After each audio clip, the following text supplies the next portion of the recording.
सारा कुछ आपको अधिकार है कहने का।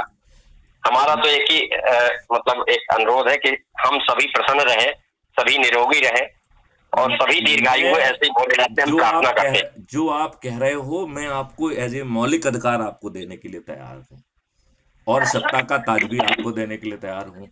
और पहले मुझे आपकी वो बात का जवाब देना है कि क्या समाज की कुछ समस्याओं को आप सॉल्व कर सकते हैं, क्या लोगों के आंसू पोंछ सकते हैं। तो इसका जवाब हाँ है, और इसका जवाब बहुत व्यवस्थागत है। वो व्यवस्थागत बात हम आपको समझाना चाहेंगे। समझाऊं? जी बताइए ना। ओके, तो इसमें क्राइम फ्री भारत मिशन से जोड़ने पर यदि आप 10 लोगों को जोड़ते हैं तो ये ऐप आपको डिस्ट्रिक्ट अधिकारी बनाता है, राइट। यदि आप 50 लोगों को जोड़ लेते हैं तो राज्य अधिकारी, और 100 लोगों को जोड़ते हैं तो राष्ट्रीय अधिकारी बनाता है। राष्ट्रीय अधिकारी को हमने ये अधिकार दिया है कि वो अपने ही घर के एक कमरे को क्राइम फ्री भारत का कार्यालय खोल देगा, घोषित करेगा, और एक उसका साइन बोर्ड लगाएगा। हम अधिकार पत्र जारी करेंगे कि वो उस कार्यालय का प्रमुख है, और मेरी तरफ से वो अधिकृत हस्ताक्षर करता है, राइट। अब वो सभी से आवेदन ले सकता है, पुलिस विभाग के भी और अन्य विभागों के भी। अब हमने अपने इस अनुभव का और वर्तमान कानून से वो नुस्खे निकाल लिए हैं कि मैं हर व्यक्ति के आंसू पोंछ सकता हूं, और केवल आंसू ही नहीं पोंछ सकता हूं, बल्कि यदि सरकार हमारी बात नहीं सुनेगी तो सरकार गिर जाएगी। क्योंकि देखिए, समर्थ को ना दोष गुसाई और निर्बल को कोई सुनता नहीं है। तो यदि आप निर्बल स्थिति में होंगे, चाहे आप देश हो या व्यक्ति, आपकी कोई सुनने वाला नहीं है। तो हमने इतनी प्यारी व्यवस्था निकाली है, तो हमने अपने ज्ञान का यूज किया कि एक सेक्शन 39 सीआरपीसी में हुआ करता था, अब नए कानून में उस सेक्शन का नाम चेंज करके 33 हो गया है। तो भारत न्याय संहिता का एक सेक्शन है, सेक्शन 33, जो हर भारतीय के ऊपर एक जिम्मेवारी सौंपता है कि यदि उसके संज्ञान में कहीं से कोई संज्ञेय अपराध आता है तो ये उसकी वैधानिक जिम्मेवारी है कि वो उसे पुलिस को और मजिस्ट्रेट को सूचित करेगा। यदि वो सूचित नहीं करता है तो उसे जेल भेजा जा सकता है, मतलब वो अपराध है, राइट।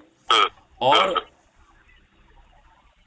बाकी सब कानून में क्या प्रावधान है कि पुलिस को बियॉन्ड रीजनेबल डाउट ये सिद्ध करना पड़ता है कि ये अपराध अनुपम गुप्ता जी ने किया है, ठीक है ना। इस सेक्शन 33 भारत न्याय संहिता में उल्टा प्रावधान है। इसमें अनुपम गुप्ता जी को ये कहना पड़ेगा कि मैं दोषी नहीं हूं, मेरे संज्ञान में तो आ गया था, लेकिन इन कारणों के कारण मैं नहीं कह पाया। यदि अनुपम गुप्ता अपने आप को इनोसेंट साबित नहीं कर पाएंगे तो मैथिली शरण गुप्त को कुछ सिद्ध नहीं करना है, आप जेल चले जाएंगे। तो आप कहेंगे कि साहब ये तो बड़ी बेकार का कानून है और आप इसको कर, ये इसको हमने एज ए सख्ती यूज किया है। तो हम क्या कह रहे हैं कि आप हमारे पास लेके आइए, जो भी समस्या है पुलिस नहीं सुन रही है, राइट, हम उसको अपने पोर्टल पे अपलोड करेंगे, और हमारे क्राइम फ्री भारत मिशन जिसमें हमारा फोटो भी लगा होगा, वो सब, यदि ये नहीं सुनोगे तो हम आगे क्या करेंगे, वो सब भी लिखा हुआ है उसमें। तो हम तो व्यवस्था के तहत चल रहे हैं ना। तो उस व्यवस्था में यदि तुम थानेदार नहीं सुनोगे तो आगे क्या होने वाला, आगे क्या होना है अभी सुन लो, नहीं तो मर जाओगे तुम आगे जाके।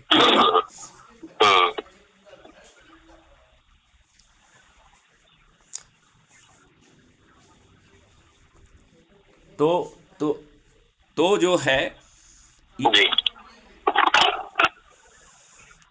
तो मैं आपको बहुत छोटी सी बात ये समझाना चाहता हूं। ध्यान में आ गया विषय आपने जो कहा। हाँ, तो जो है इसके माध्यम से जो 70 अभी जो नई सेक्शन आ गई है 173, जो पहले 154 सीआरपीसी होती थी उसको अब 173 कहते हैं, राइट। तो 173 में 1 में जो है ना, थानेदार की जिम्मेवारी है कि वो संज्ञेय अपराध की बात सुने, राइट। यदि वो संज्ञेय अपराध की बात नहीं सुनता है तो हम 173(4) में एसपी के पास जा सकते हैं, और उसमें एसपी को अद्भुत पावर दिए गए हैं कि एसपी यदि चाहे तो इसे उस थानेदार के अलावा किसी भी अन्य अधीनस्थ को दे सकता है, और जिस भी अधीनस्थ को वो जांच देगा उसे इस प्रकरण में थाना प्रभारी के समस्त अधिकार प्राप्त हो जाएंगे। मतलब वो अपने सिग्नेचर से एफआईआर कर पाएगा, अपने सिग्नेचर से चालान पेश कर पाएगा, उसे वर्तमान थानेदार जो वहां बैठा हुआ है उसकी जरूरत नहीं है। कितना पावरफुल है, राइट। तो पहले जो है ना हमारा पोर्टल 3 तरीके से ये बात थानेदार को पहुंचाएगा। हमारा कोई भी व्यक्ति किसी व्यक्ति विशेष के पास नहीं जा रहा है, हम आपके साथ थानेदार नहीं जाएंगे, थाने नहीं जाएंगे और आपको भी नहीं जाने देंगे। आप जो अकेले चले गए वो आपकी मर्जी थी, राइट। हम आपके साथ नहीं जाएंगे और ना ही हम जाएंगे, ठीक है ना। ना आपको जाने के लिए कहेंगे ना हम जाएंगे। इतनी बात समझ में आ गई क्या? जी जी, राइट। अब जो है अज्यूम करिए कि आज का तो थानेदार आपकी बात सुनेगा नहीं, वो डीजी मैथिली शरण गुप्त की फोटो के साथ भी पहुंचा है, तो भी तो उसका अहंकार तो ऊपर है कि अब तो डीजी साहब रिटायर हो गए हैं, अब इनसे राइट। लेकिन उनको ये नहीं पता कि सब पुराने चावल हैं, सब अनुभव है। तो उसमें जो है कानून के 173(4) भारतीय न्याय संहिता में ये प्रावधान दिया गया है कि आप जो है यदि थानेदार नहीं सुनता है तो एसपी के पास जा सकते हैं और एसपी किसी भी अधीनस्थ को जांच देगा, वो थाना प्रभारी बन जाएगा। जी जी। इस केस में मतलब थाने का थानेदार नहीं बदलेगा, लेकिन इस केस में जिस व्यक्ति को भी जांच देंगे, चाहे हवलदार भी क्यों ना हो, वो इस केस का थानेदार होगा, एसएचओ होगा, ठीक है। अब हमने ये एसपी को भेजा, तो एसपी को भेजने के भी 3-4 तरीके होंगे। एक तो पोर्टल के एपीआई के माध्यम से सीधे पहुंच सकेगा तो बहुत अच्छी बात है। यदि एपीआई की एक्सेस नहीं दी तो ईमेल से भेजेंगे। ईमेल भी हो सकता है वो ब्लॉक कर दें कि बोले साहब ये तो जो है ना ये आपत्ति का जो है ना पिटारा है, इसमें तो हम फंस जाएंगे, तो वो आपकी ईमेल को ब्लॉक कर देगा, राइट। तो एक प्रिंट आउट के फॉर्म में भी जाएगा, उसका रिकॉर्ड रखा जाएगा। ये हमें अपने पास हर चीज का रिकॉर्ड रखना है, बस यही काम करना है, ठीक है ना। अब अज्यूम करिए कि एसपी आपकी बात नहीं सुनता है, क्यों? क्योंकि वो तो राजनेताओं का चरण सेवक है और ये सब जो काम हो रहा है वो राजनेताओं के इशारों पे हो रहा है, तो वो आपकी बात सुनेगा नहीं। या तो पैसे के इशारे पे हो रहा है तो पैसा बलवान है, या राजनेताओं के इशारे पे हो रहा है तो राजनेता बलवान है, उसी की मेहरबानी से ये बैठे हैं उस पद पे। तो इसने जो है एक सीआरपीसी में धारा है 156(3), जिसमें कोर्ट को ये अधिकार है कि यदि पुलिस नहीं सुनती है तो वो जो है ना एफआईआर दर्ज करा सकता है, और यदि कोर्ट के कहने पर एफआईआर दर्ज हुई है तो कोर्ट को सुपरविजन का पावर भी मिल जाता है। अब जो है ना जो 33 भारत न्याय संहिता में आपने ध्यान दिया होगा, उसने हमारे ऊपर 2 जिम्मेवारी सौंपी है, पुलिस को भी बताने का और कोर्ट को भी बताने का। तो अब हम कोर्ट के पास जा रहे हैं कि भैया हम पुलिस के पास तो गए थे, उसने तो कुछ किया नहीं है, लिहाजा आपकी भी जिम्मेवारी है, 156(3) में भी है और 39 में आपको सूचित करने की हमारी जिम्मेवारी है। तो 33 भारतीय न्याय संहिता के तहत हम आपके पास आए हैं, कृपया आप पुलिस को डायरेक्ट करो और एफआईआर दर्ज कराओ और फॉलो अप करो, राइट। अब अज्यूम करिए कि 156 सीआरपीसी में हमारी बात समझ में आ गई आपको? जी जी, ध्यान में आ गया विषय। हाँ, और जैसे भी आगे होता है तो मैं ये कह रहा हूँ, इसमें आगे प्रशासनिक अकाउंटेबिलिटी है, लेजिस्लेटिव अकाउंटेबिलिटी है, कॉन्स्टिट्यूशनल अकाउंटेबिलिटी है। यदि सरकार हमारी बात नहीं सुनेगी तो सरकार गिर जाएगी।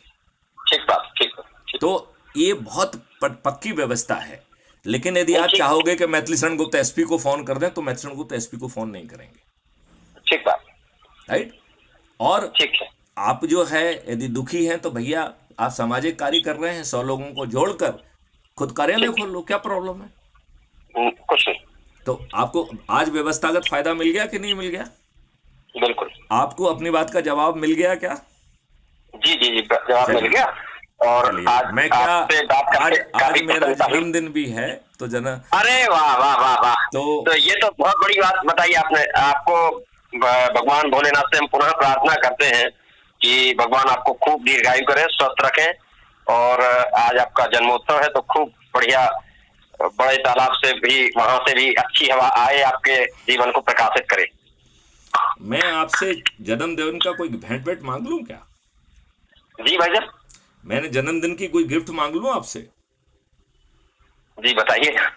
आप क्या अपने काम को निष्ठापूर्वक करके भेंट के स्वरूप जो है एक वीडियो को सुनकर अच्छे भारत का संकल्प का वीडियो बनाकर हमें भेजने का क्या भेंट देंगे?